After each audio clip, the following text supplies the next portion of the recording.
Okay, welcome back. It's a great pleasure to spend time on the subject at hand this evening. It is one of the most unique I have ever had the opportunity to explore with two extraordinary gentlemen. They are back with us tonight.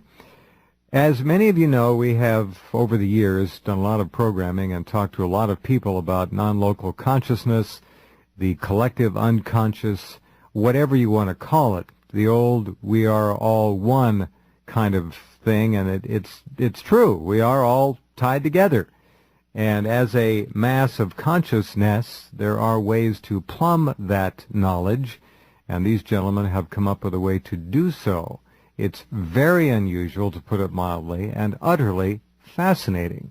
Their website is called halfpasthuman.com, and I hope all of you go there and take a look. This is really something amazing. They call it, subtitled, Adventures in Future Viewing. Precognition, maybe, but it seems to be more than that. And so let's not waste any more time and welcome our two guests back to the program. George Ure is the first one. Are you there, George? No, I'm someplace else. Good, good. And Cliff, I hope you're not there either. No, I'm not here as well. Excellent. Well, we're half past trouble then, is what it is. halfpasttrouble.com. No guests, but we're going to fake it. We have two stand-ins, George and Cliff, who are going to pull it off. I can tell. You can? I know. I had a dream last night. We have to tell you the future? I dreamed it last night. Never mind.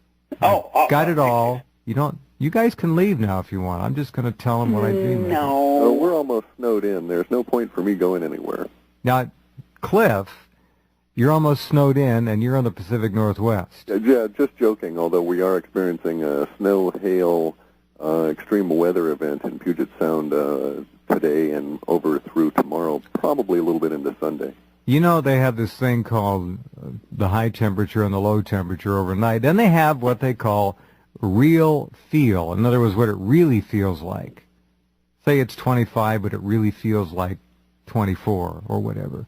Well, in the Northwest, the temperatures are calling for lows for the next 5 days in the 20s, and the real feel down in single digits, 7, 8, 9 degrees. That's going to be very cold, and I really feel sorry for all the fruit trees. They're going to take it hard on the chin. Of course, you guys knew all this anyway. Yes, and the cost of the trucking in the propane heat and then the refilling on it. And propane is not particularly efficient. I mean, it's very efficient at putting out the heat, but it's not a high BTU per volume unit fuel. Correct. So it's going to be very expensive for these poor fellows. For us as well. The best thing to do, if any of you are thinking about getting a stove, is to get a wood stove that is clad with soapstone. It becomes an enormous thermal mass, and you only have to burn a few logs, and the thing stays warm for 8, 10, 12 hours. The Scan company makes them.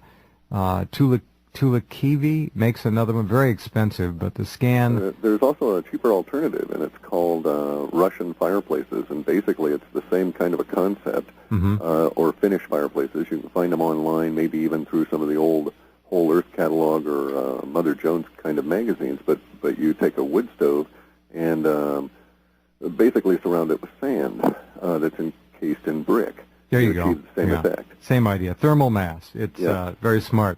Soapstone, of course, is more elegant, but the idea is the same. That's a good idea. Okay, we're going to talk about the future, and we're going to talk about it in a way that few of you have ever heard before, unless you happen to hear George and Cliff when they were on, March 12th. And they're back. And I asked them to come back because things continue to happen that are really pushing the limit. Now, here we have, just for openers, it's almost like the perfect storm. We have a very, very cold snap coming in for the next week. It's going to damage a lot of fruit trees. There's just no question about it, unless people have smudge pots or other ways to keep them warm. So this combines, of course, with absolutely soaring food prices, a diminution in wheat availability. Rice is pushing all-time record highs. Wheat is already at all-time record highs. Companies that are rice exporters are now deciding not to export rice anymore. They're going to hold on to it, and you can't blame them. But George and Clif are here to talk about all of that and much more. Their website, again, halfpasthuman.com, Adventures in Future Viewing. Flee now before it is too late. That's what it says on their site, anyway. All right, now well, good reason. Yes, indeed. I had a story up, in fact, I still do, at Rense.com, called Accidentally on Purpose, and it does make the case that all of these things are happening probably not coincidentally, not all of them at any rate, and there are certainly going to be the super elite, as they always do, who are going to profit immeasurably at the expense of what's left of the middle class and the sacrificed members of the upper class. They're going to feed off their losses. It's the way it works. Yeah, right. But we also should acknowledge the deeper meaning of what you just said, though, that these things are coincidental and at the same time interconnected, and they may or may not be meaningful. But at a core level, we know, for instance, that the tensions that affect the greater part of the populace of the planet are intimately connected with their daily weather experience. And as that changes and puts more pressure on them, we get people that are a little bit more irritable. Start compounding and going from there. And then we have also, of course, George, the self-fulfilling prophecy concept, which works into this somehow. And, you know, enough people start thinking things are going to be bad, and damn if they're not going to be bad. We see a lot of evidence of that, Jeff, when you look at technical analysis of stock markets. Every so often, somebody will come along with a great new way to figure out the slam dunk, surefire way to make money in a stock market. And whether it's Elliott waves or on-balance volume that Joe Granville was a proponent of, what ends up happening is somebody has an insight into how to predict the future behavior of financial markets, and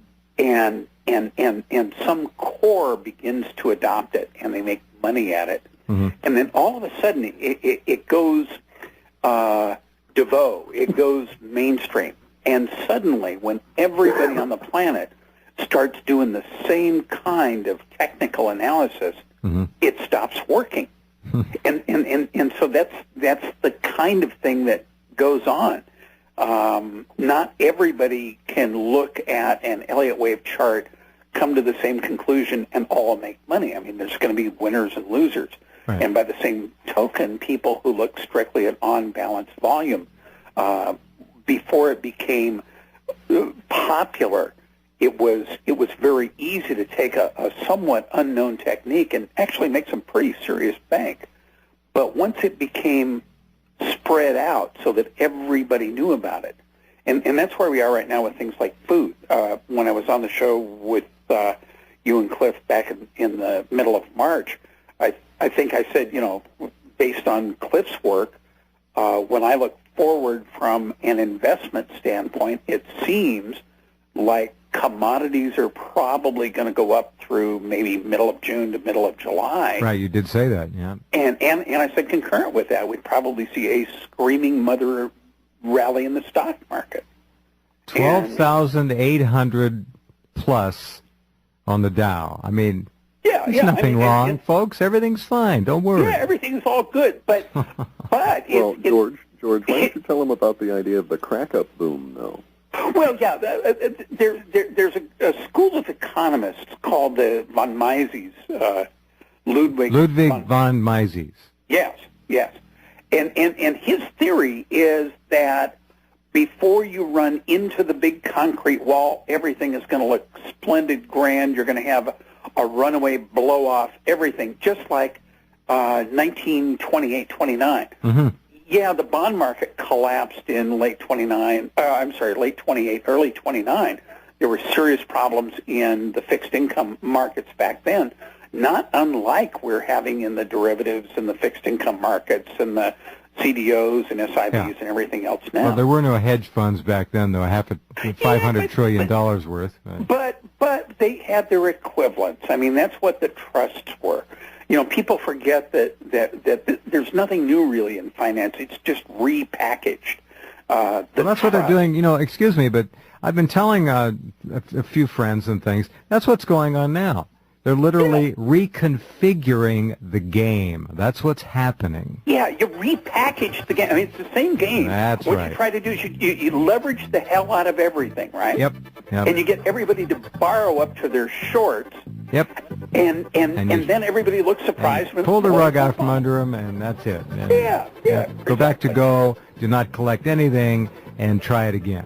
And there goes your retirement. It's gone. Pension funds, goodbye. Gone. Fine. George, Ure and Clif High are our guests, and you've just heard George talking. We'll come right back and give you a little background on these two gentlemen. They are extraordinary, and what they have achieved is really, truly amazing. We're going to